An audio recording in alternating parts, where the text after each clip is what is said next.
Welcome to Summer Tina. Okay, sorry. I feel like, let me get situated. Okay, yeah, happy Juneteenth to my Black brothers and sisters. Woo. Yeah, and this is gonna be my third year on staff with Denton Focus. Woo. Yeah, I went to TWU as a student, and sorry, next slide.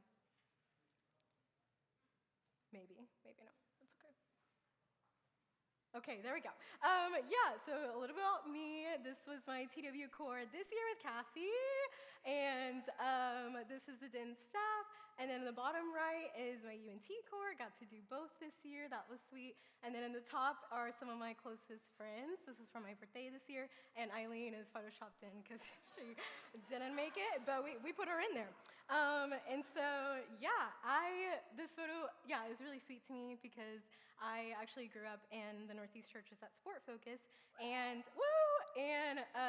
alongside lots of these people, Alice, Markia, Victoria, and yeah, it's just really sweet for me to have gotten to grow up with them here, and not here, but in the churches, and with Focus, and get to be here now. So yeah, anyways, so I don't know about y'all, but I really love movies, especially a good rom-com, but really all types in general. Unless it's like horror or some like pretty intense crude humor, I'm all for it. And I will likely think every movie is a 10 out of 10. It doesn't take much for me. I'm not a movie critic. I don't really care to like read the research on it or look into all the details. And something I always say after basically every movie is, this was the best movie I've ever seen. And my friends will say things like, you say that about every movie, or there's no way you honestly believe that because that movie sucked. But yeah, I'm just pretty easy to please. I would describe myself as a movie empath if anyone knows what that's about. It's been rolling on my TikTok lately of people just sobbing at these like emotional highs of the movie scenes. And I actually had an example of this literally on Tuesday for Eileen's birthday, my roommate. We went to see How to Train Your Dragon and the drive-in movie. It was a lot of fun. And I couldn't help but like scream and freak out when anything big was gonna happen, even though I know the gist of the movie, seen it before.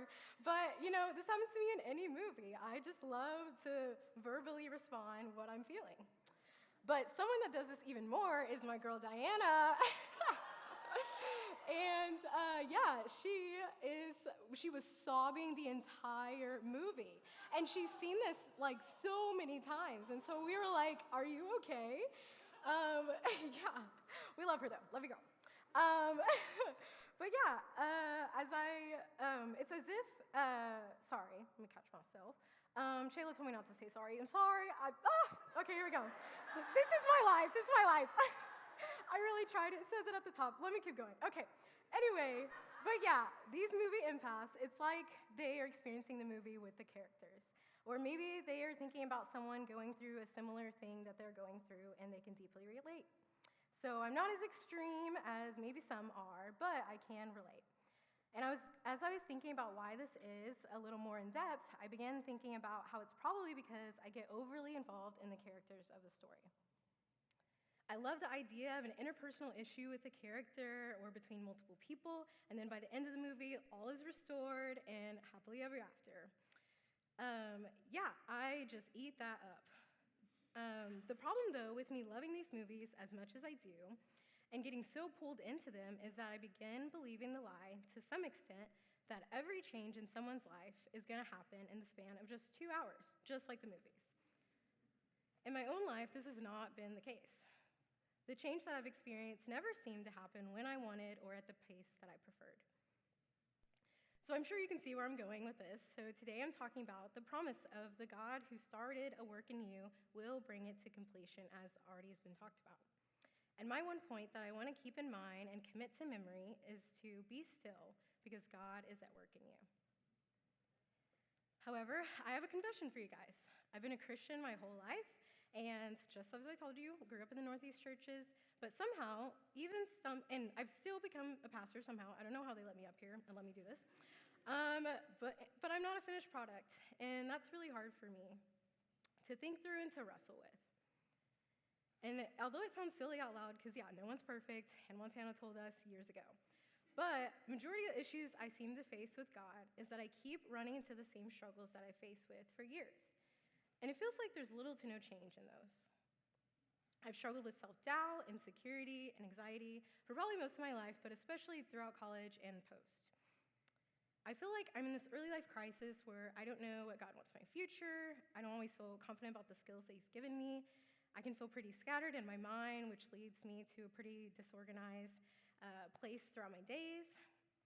Overthinking can really affect the interactions of those around me to the point that I can distrust what people say about me, or even just a slight change of their tone or demeanor, and I'm not well. And spiritually, it leads me questioning whether I'm even fit to serve God. Or I wonder why I can't always seem to take Him at His word and trust Him. This causes me to retreat from God, even when I need Him most, and even when I think, and I've known and seen the ways that He's worked around me for many times. So I think of it kind of like something where I've been promised a ride on a roller coaster. But not just any roller coaster. The ones at Disney World that are more about fun, less thrill, because that's in my ballpark. But then I get there, and it's the Tower of Terror, which if you don't know what that is, it's my least favorite, and it's a ride that drops you up and down over and over, probably like hundreds of feet over and over again. Not a fun time. And for me, instead of the ride eventually ending, it actually got stuck and malfunctioned. And I'm just sitting there, desperately waiting for it to start moving again so I can ride other more enjoyable rides. I'm ready to move on. Yeah, so these struggles I'm facing, centered around my personality, have yet to budge. It's like the controls on that roller coaster, preventing me from continuing on with growing in the Lord. It makes me frustrated towards God because it feels like I've put forth effort, but nothing's changing. And this frustration is more apparent when I see the people around me changing quicker and at quicker rates than I am. It makes me feel like I'm doing something wrong or that God has gifted them with more than what I've been given. But I don't want to struggle with these things anymore. They truly are so exhausting, and I desire to be fixed today, not in some future unknown time, but I'm still on this ride waiting to be let off. So those are some areas of my own life, but what is it for you? What are you frustrated with God about? Maybe some of us feel frustrated about, maybe shouldn't I be fixed right now by this time in my life? I thought I would look more like Jesus after following Him for a while now. I thought I wouldn't struggle with doubt. Like, what's that about? It's been following me for a while. I thought I wouldn't be rude and defensive to people and have to apologize to them over and over again. I really thought that my issue with porn would be over now, and it's just not. It still continues. And I also just feel so lonely all the time. What's up with that? Maybe some of us feel defeated.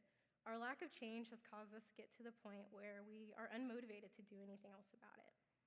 It's been a while since we have even spoken to God about it because we've become so bitter. Or we question whether God can even accept us because we fear that if people really knew who we were, they wouldn't accept us either. You think that there's no way God would ever accept you because of things you've done, so you keep Him at an arm's length and remain in your shame. Or maybe you're angry at God. Maybe it feels like He's holding out on you. You've done all the right things, yet the one thing you're eagerly waiting for has yet to be answered. Maybe it feels unfair it is unfair that everyone around us struggles with different things and has a different story. How can God be good in the midst of all of this? And what's the truth in all of this muddiness and discouragement? So I wanted us to do an activity, just really quick, don't talk, but with just 1 minute, write down what is the one thing you most desire for God to change in you. This can be your perception, pride, impressiveness, maybe anxiety or depression, your body image, maybe addictions of some kind.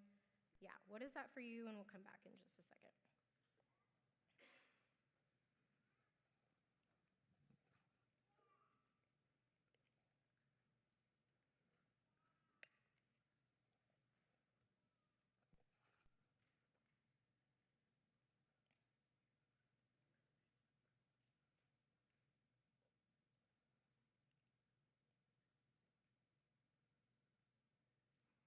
Okay, I don't know how much a minute is, and I don't have my phone out. So I'm going to move us on.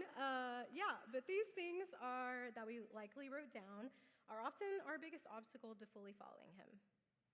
But I encourage you, with whatever it is that you wrote down, or I encourage you to continue doing so, I encourage you to let other people in on that. When these things regularly pop up, I encourage you to bring prayer into a regular time with you and Christ's people. I would love to hear our community being marked out by people who are seeking to uplift one another in the midst of our discouragements. So it's pretty unrealistic to think that we will only struggle with something one time in our life and then get to overcome it and be done. It's much more likely that our lives will be full of many things that we'd much rather not deal with again and again. I've heard the statement so many times from people and myself saying, when do I get to be done struggling with this sin of mine, or doing the praying the same prayer of deliverance again and again? So yes, these things are frustrating, and we don't have to pretend like we're always happy to endure them. However, what does it mean to be patient and long-suffering? God has not chosen to make me or you perfect yet. He is aware of the problem, and sometimes he chooses not to fix it.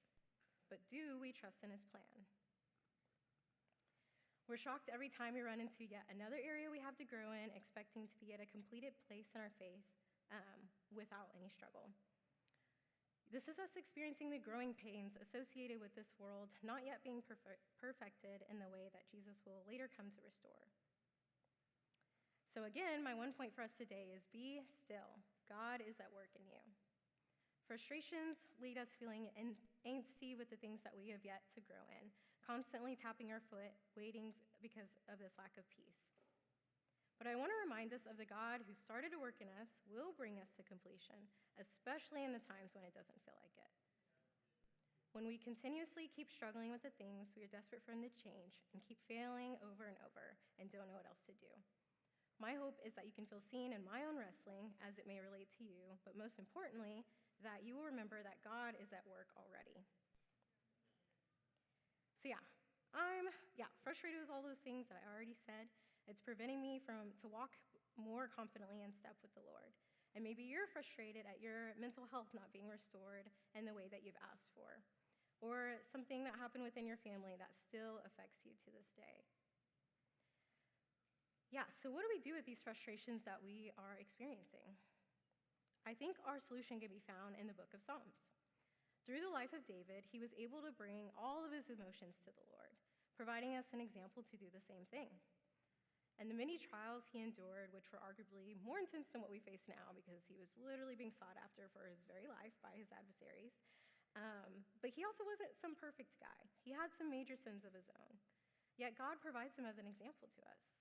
So maybe we can find comfort in the words of him for those of us who think that God is only centered around those who have it easy in their life, or those who think we don't have it all together we have to have it all together before being able to follow him. So let's read Psalms 34, 1 through 10 together and see how we can model the same heart posture in the midst of our circumstances. So, breaking down each section a little bit at a time, verse 1 says, I will extol the Lord at all times. His praise will always be on my lips. Extol means to praise or glorify God with great enthusiasm. This shows us an overflowing life of praise. Focusing on continual praise for the Lord at all times can help give us a new heart posture towards the Lord. How would our life shift if at every moment we spent time praising the Lord more than being overcome with the weight of the world? It would allow us to have new eyes to see him. Into verse 2. Let those who have it all together hear and rejoice. Oh, wait, hold on. Maybe that wasn't right. Let me read that again. Let the afflicted hear and rejoice. Oh, so it seems like this is for people like us, right? It tells us that for those who are experiencing hardships and afflictions, those are the ones who can rejoice. But how can this be? That seems so backwards. But we don't have to wait for the trials to be over to rejoice. We are invited with David to rejoice in the midst of our afflictions. Into verse 3. Glorify the Lord with me. Let us exalt his name together.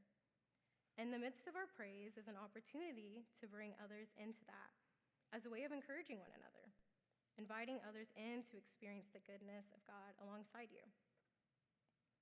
Verse 4, I sought the Lord, and he answered me. He delivered me from all my fears. Just like Veronica mentioned last week, when we seek him, we will find him. Seeking the Lord implies looking to him in loving trust, knowing that he is more than able to deliver us from our fears. Into verse 5. Those who look at him are dim. Their faces hang low with shame. Oh, sorry, I did it again. Mixed up some words there. Let's go again. It actually says, those who look to him are radiant. Their faces are never covered with shame. The more we fix our gaze upon our Lord, we are filled with his radiance. Like Moses' face after spending time with God on Mount Sinai. We don't look the same as we once did. God never leaves us where he finds us. He cleans off the dirt of discouragement we picked up along the way that we've become covered in to reveal his radiance and power. And what a gift those things are within us. There's a reason we can quickly notice Christ in other people there's a reason we can notice Christ in others before we know they're Christians because of this radiance in them seen through Christ. And lastly, shame is never something concerned with God's character. Moving on to verse 6. This poor man called, and the Lord heard him. He saved him out of his troubles. So, like David described himself as the poor man crying out to God, we are also heard by the Lord when we cried out. We are saved by him even when it feels like everything is against us. David's saying, hey, this is my experience. And when I went under the water, the Lord brought me out, and he can bring you out too. Into 7. The angel of the Lord encamps around those who fear him. We may not be able to physically see God's presence around us, but we can rest assured that he is always with us. He chooses to become our shelter, and what a good God we have that he longs to comfort us. Into 8.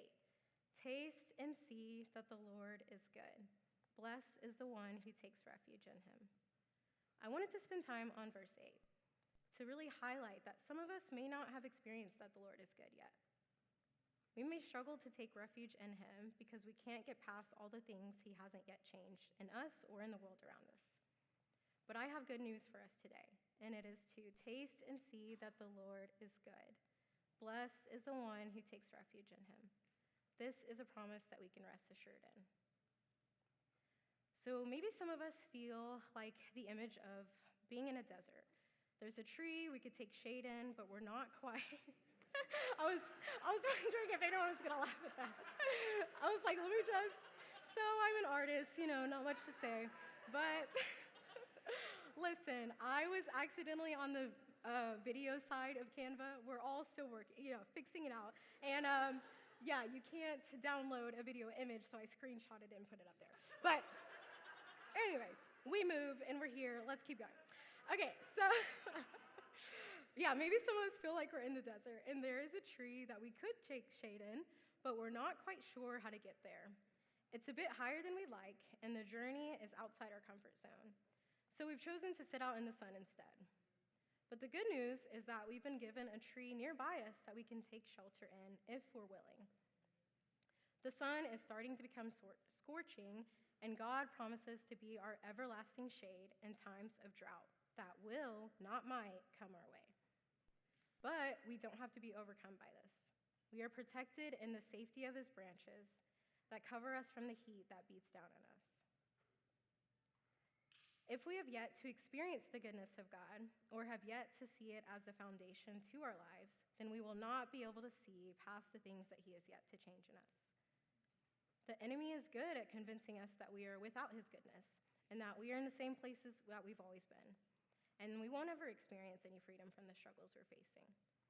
If we don't press into the truth of who God is, has been, and always will be, then we will remain restless and consumed with all that God has not done in our lives.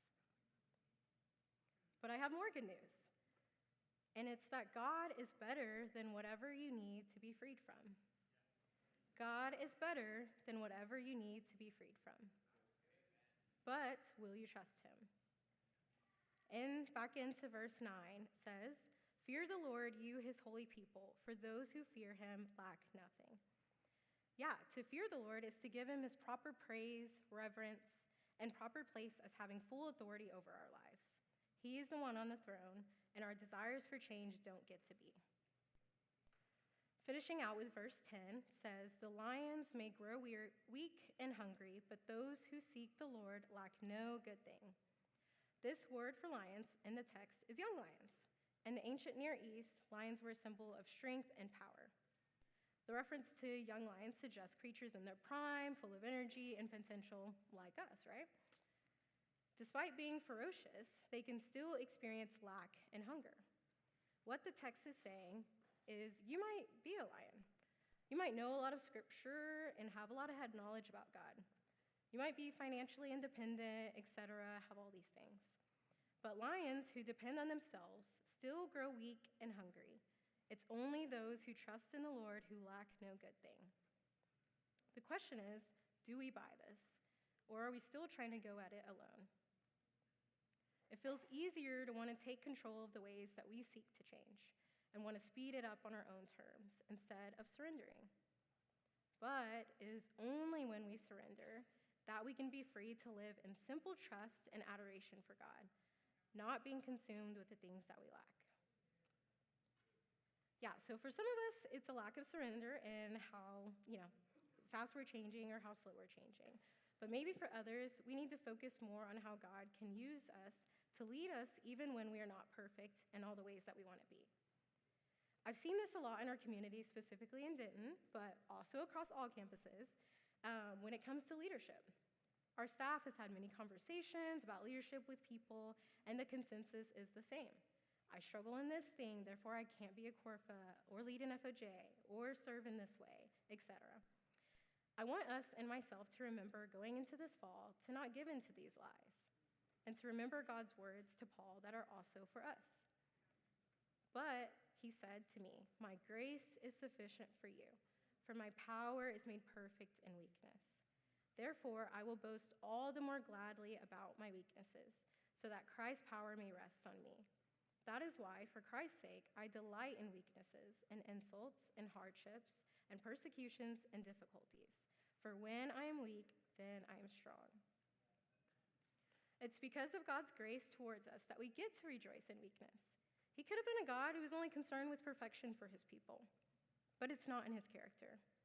He allows us to join in the work that he's doing, even when we fall short and mess up. He doesn't ask us to dwell on all the ways that we don't measure up and why we shouldn't have a place at his table. He simply calls us to come and feast with him and with his people. So when you're asked to lead in any capacity this new school year, or asked to do something uncomfortable that you don't feel like you have the skills for, I encourage you to surrender those things to God and to remain open to step into the areas that he's calling of you. The only person concerned with perfection is yourself.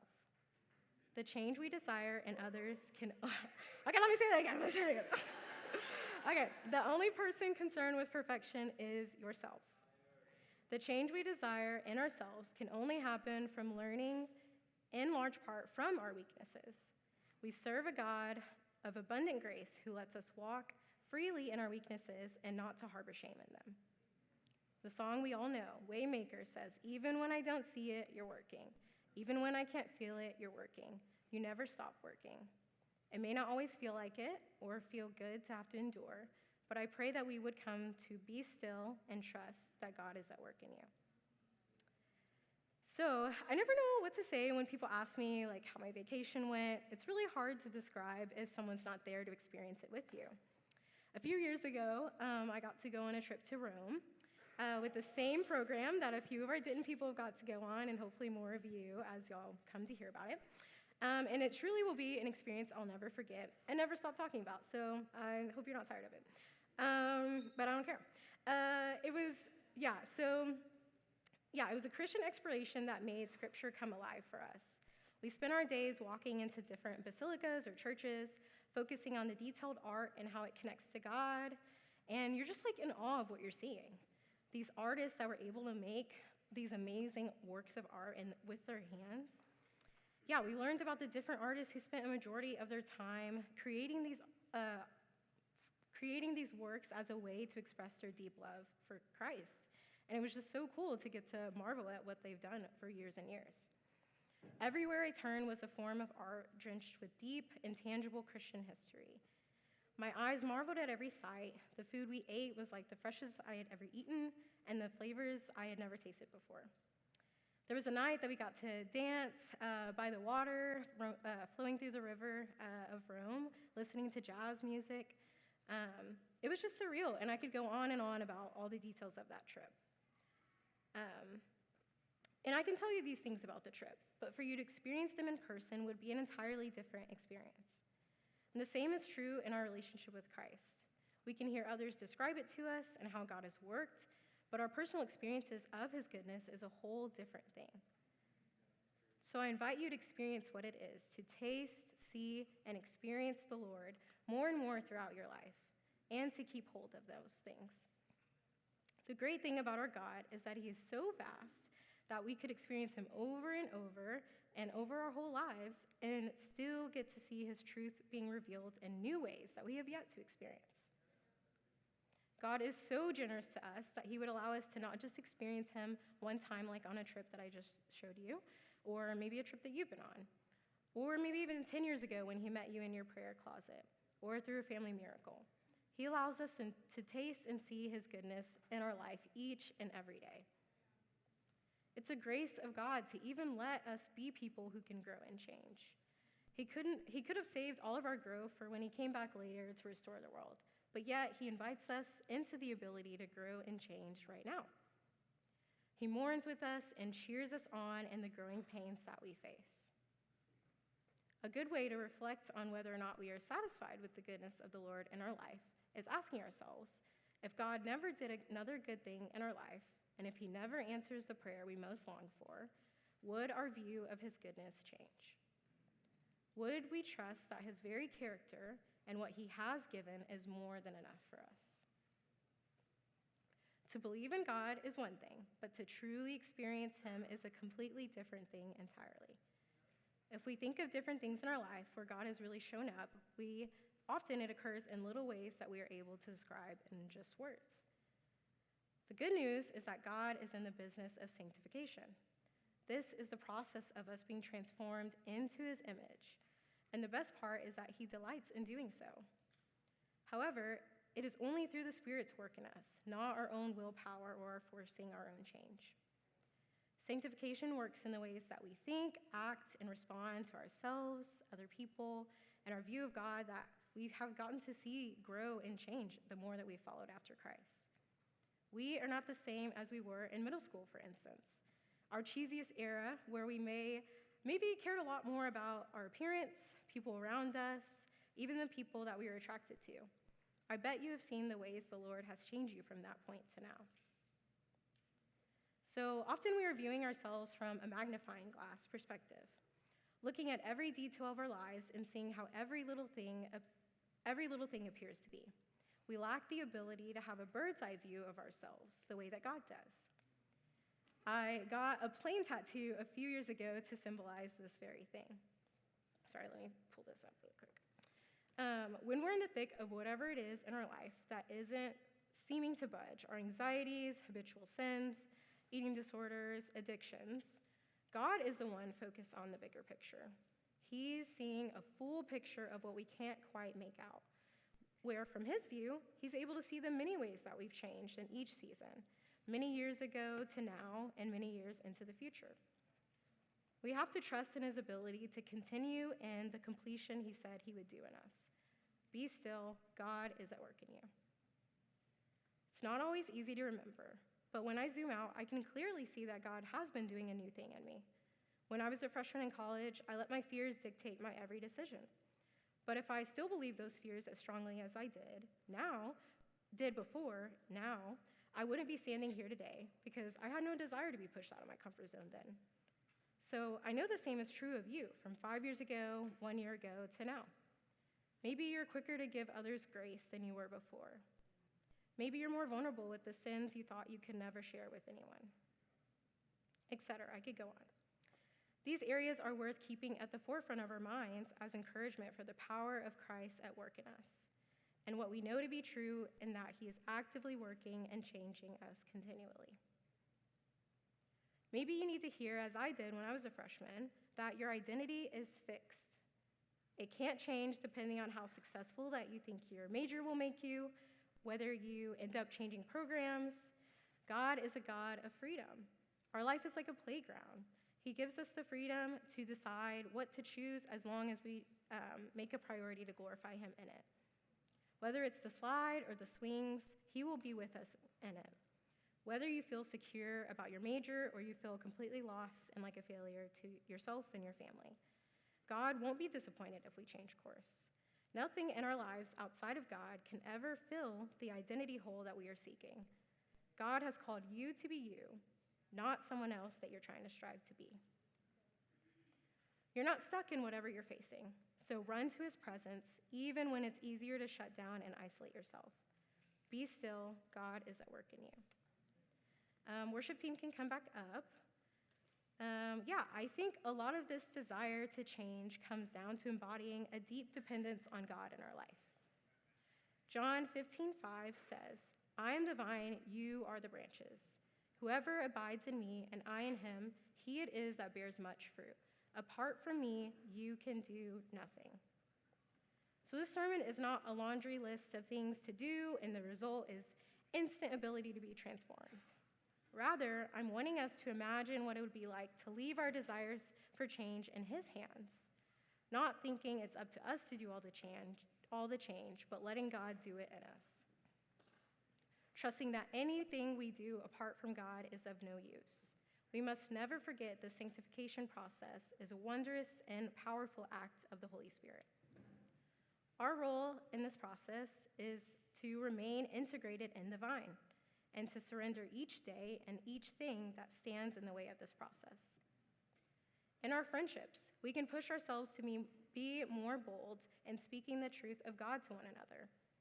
When we are with one another, it can be easy to grow accustomed to our weaknesses and how we either fall short or struggle to see ourselves the way God does.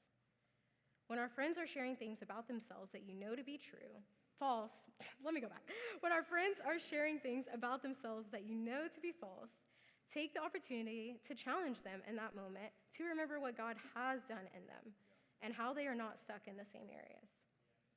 Let's be people who don't just let each other stay in the same thought patterns.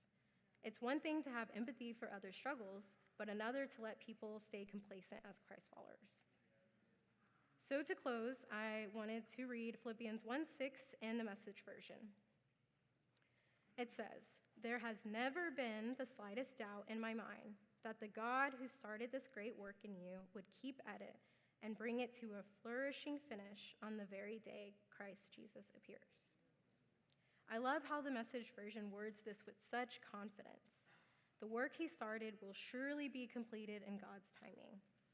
Even if we don't see a full transformation in the areas that we most long for, to see change right now, maybe they never will, now or even years to come. But in the end, when God comes to make all things new, we will get to experience being made complete in him. Thank you.